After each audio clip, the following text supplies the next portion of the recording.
In this video, I'm going to be quick and make some moves because there's something going on in my pond, and if it's what I think it is, I'm going to have to be quick in dealing with it, otherwise it could hurt a lot more fish. So that'll mean taking a fish out, which I don't like doing, but I'm going to have to do that to find out exactly what's going on in the pond.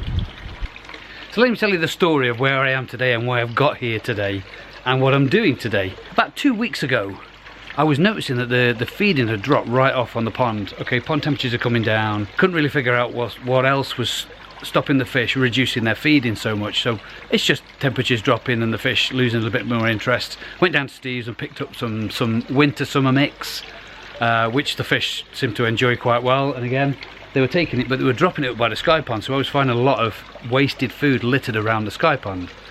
So just kept an eye on things really, you know, when you kind of you have this feeling that you're not sure what's going on with the pond. And then a couple of days later, I sat outside the pond having a coffee.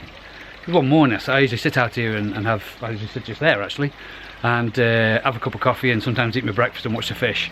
And I saw a couple of fish heading to the bottom and then across the sides and flashing, and I thought, you've got to be kidding me.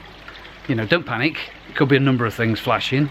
It doesn't mean there's a problem in there to begin with. So watched it and watched it and watched it. But this went on for a few days more. So I thought, right, I need to make some moves here. So today I'm going to pull a fish because I'm just wondering if did the Costia actually work.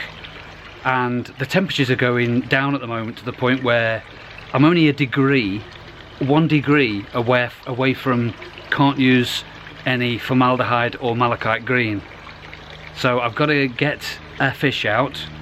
Not chosen which one yet, because if I don't find what it is now, then I'm going to be struggling to put a treatment in, and then we're cream crackered because I go into winter with parasites, which no pond keeper wants. You know, you want to go into winter knowing that you've got a clear pond and you're running through winter with, fingers crossed, no issues that you come out the other side with. Because it's when you come out the other side that you come into spring when the fish are at their most vulnerable. They've not eaten all winter, and all of a sudden the water starts warming up. The parasite starts waking up that you've gone into winter with, and then they start attacking the fish who have already got a very low energy level, so they can't fight them off as quick. And that's really the time when you lose them. You potentially could be losing fish if you go into winter with parasites. So I'm going to choose a fish, pull the fish, do a scrape, because it's been a little while now that I've been watching things and they're still doing it. So I'll choose a fish, take a scrape of some of the mucus that's on the fish's back, but I'll go down by the gills and also down the shoulder or down the back of both sides, and test it and see if there's anything in there. So fingers crossed, but let's find out.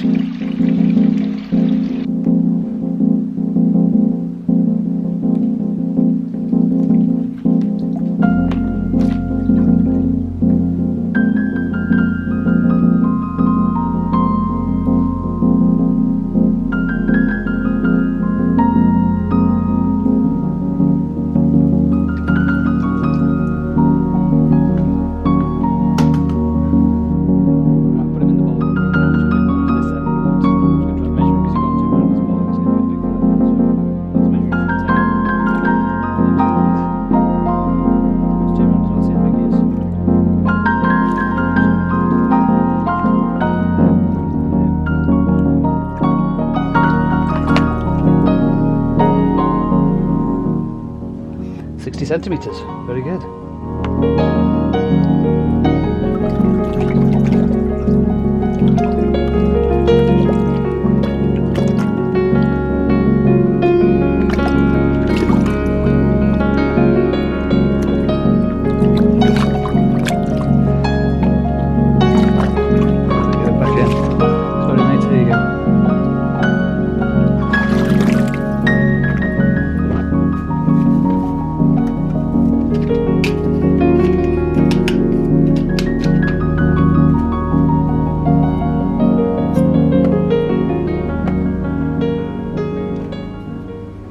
Right, coming to the man cave because it's getting cold out there and I might have to stick top on in a moment. So if you're quite new to the channel, you'll be very aware that I use a lot of these.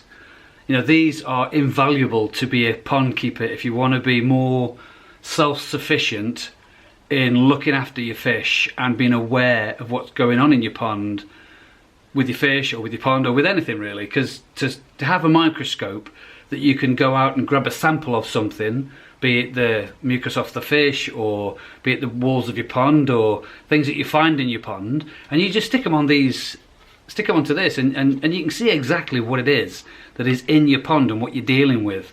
You know, for I think sort of like maybe £100, long term, it saves you a fortune in worrying, having to take samples around to your local dealer for your dealer to do. You know, I couldn't be without this. These are, I mean, they're not dead expensive. You can get really, really expensive versions of this. But I think this was something like maybe £90 or £100. I'll leave a link in the description if you can get into the description of the video. And I'll leave a link to all the tools that I use on Koi Pond Lifestyle in case any of you are interested to get hold of them yourself. But yeah, these are marvellous, and this just does the job. You know, you've got to have at least a sort of a times 400 to get to see the big the little teeny weeny nasties that we're looking for today. So I'll be using the lower microscope for there. You know, you always start somewhere up here with the smaller one, and then you sort of rotate it around to get closer in, and then when you want a really good view, closer in as well. And you know, self-taught, I kind of self-taught myself to use this thing by going off other people's videos and learning from mistakes. You know, I might even do a video on this one day on how these microscopes work and how they can benefit you. So anyway, we've got the scrape now, so let's have a look and see what's in there.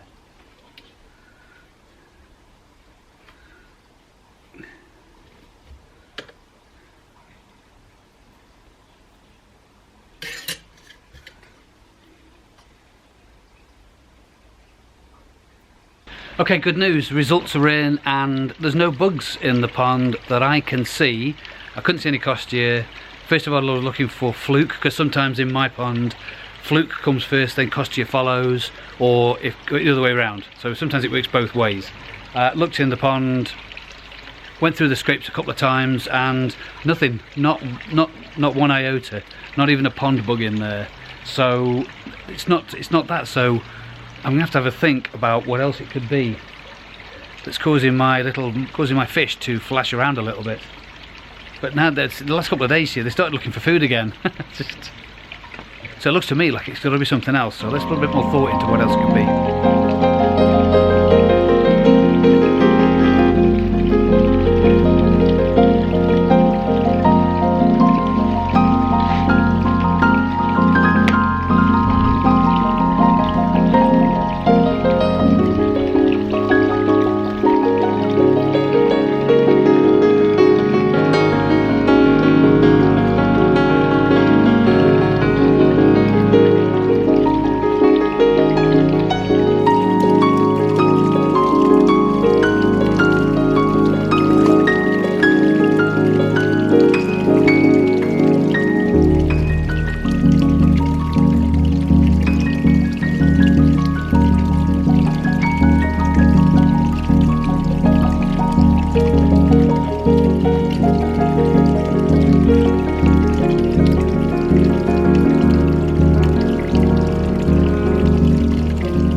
Right, the only other thing I can put it down to is temperature, because temperature's down. I'm down to just 13.5 now, and if this had been Costia, that would have been close, because I can't go below, well, it's got to be above 12.5. It's got to be above 12.5 to be able to deliver a Costia dose. So thank God that wasn't that. Right, so it could only be down to temperature and the complete pond detox, because that has this gritty sandy stuff in, and it's same as phoc, you know, I've said that for a while, same as that stuff, that a lot of the water conditioners, when you put them in, they irritate the fish for a little while, only for sort of 45 minutes to an hour or whatever, but it's just it was continuing, and I've only been using the complete pond detox every Friday, so maybe not that, but maybe that. You know, as you can see, everybody's up at the window now, but they're really slow in eating now, because I'm only at 13.5, and the sort of temperature's fluctuating a little bit. I've had my cover on that I did in a previous video, my space jacket around the upside down aquarium, my sky pond. So I've been using that at night time, which is kind of helping me, because like I said in that video, I've got a block of water sitting up in mid-air over night time. that when it's cooler in the evening, it's cooling that water down, and obviously that water circulates in the pond real quick. And I tested that theory actually when I first put that in. People said, you're going to boil your fish now because in the summer it's just going to get red hot in there and you'll boil the fish, and I don't. It maybe goes up half a degree, maybe 1 if you're lucky, in really direct sun, midday. In fact, I'll post a video somewhere if you want, always be in the description. Just look through the channel, it'll be in there somewhere, where I actually put it in. So I'll give it a couple of days to think, and then we'll have another look and conclude why my fish are flashing around. See you in a couple of days. Right, can you believe it? Just had my tea, and usually after tea, pop out, have a quick look at the fish, and especially because I'm monitoring this flashing at the moment. And all I can hear is the air running through the moving bed. Pump's not running, so I've tried to click it, to turn it off, turn it back on, turn it back off, turn it back on again, nothing. Got my little rubber hammer, give it a little bit of tap, see if it's just stuck, nothing. It's going to be dark in the next hour or so. Right, I'm going to have to get it off, get it stripped, have a look inside, because it feels quite warm on the outside as well, so it's obviously stuck. Maybe it's got some stuff in it, some rubbish in it, I have no idea. Let's get it off, get it stripped, find out what's going on.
Right, not something I planned this, so literally came out just to check the fish basically, and found out that the pump wasn't working. So as you've seen, all I've done is just take it apart, clean up inside and put it back together again. Now it's working, but you know, I've always had problems with this pump, and I know I can hear you all saying out there, just replace the pump, Andy, just replace the pump. I probably do need to, but I just need to get it working tonight because it's now nearly 6 o'clock, going dark outside, so I'll go get this refitted, back on, hopefully it starts up and runs properly and pumps throughout the night. Fingers crossed.